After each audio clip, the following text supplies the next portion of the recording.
Confusion about the day of the Lord is fraying the church. Paul corrects rumors and forged messages, calls them back to steady work, and anchors hope in Jesus appearing, not panic. Hello, this is Seek, Go, Create. You're listening to Read the New Testament in 90 days, 27 books, in order, in context.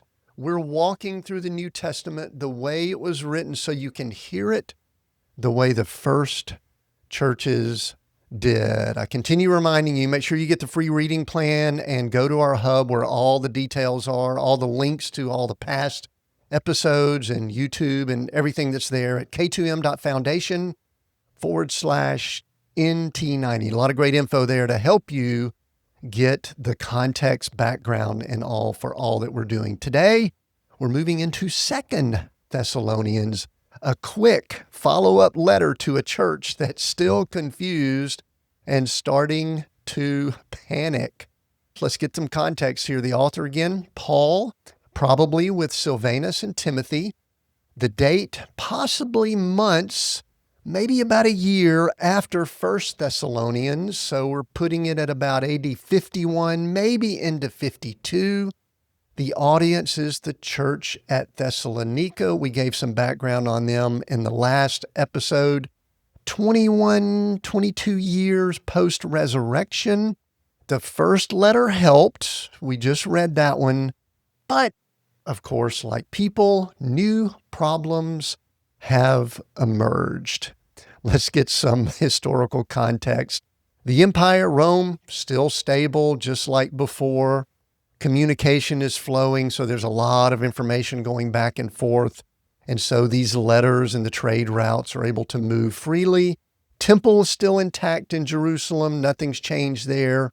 Religious tensions, though, are still continuing between these believers, these followers of the Messiah, and the Jewish temple leadership. This church, the Thessalonians, have received Paul's first letter, but someone is now circulating a forged letter claiming that the day of the Lord has already come. So the tension there, some believers think they've missed it.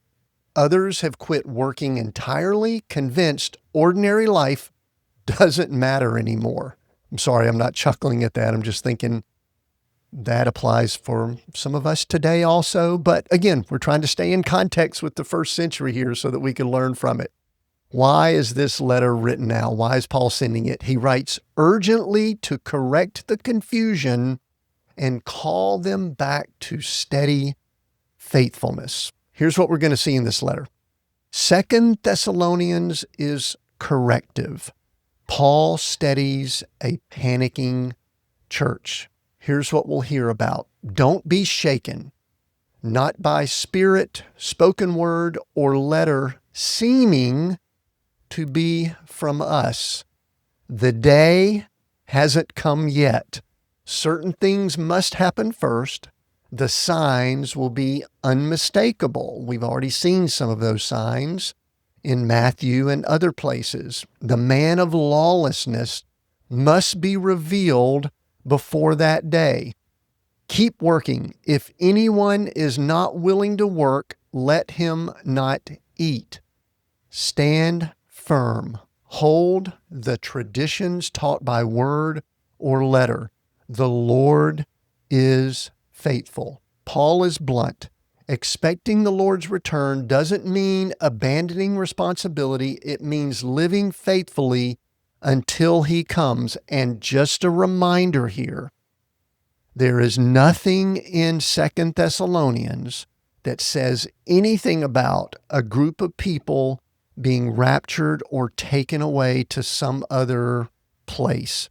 This is all about a building up to the day of the Lord that we will see is going to occur in the not too distant future in AD 70. So I want to remind you of that. There is a scripture in 2 Thessalonians that some have used to try to explain something called a rapture.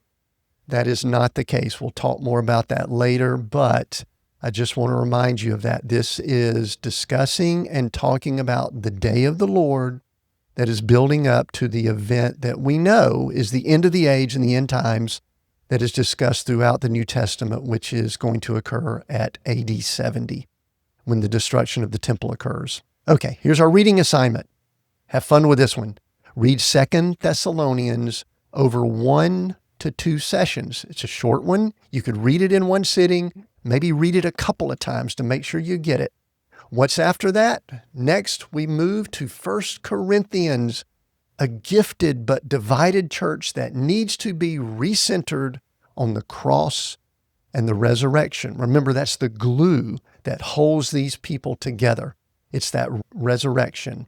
It separates them out from the other kingdoms, Rome and Jerusalem, that these people are living in, the context that they're living in during this time.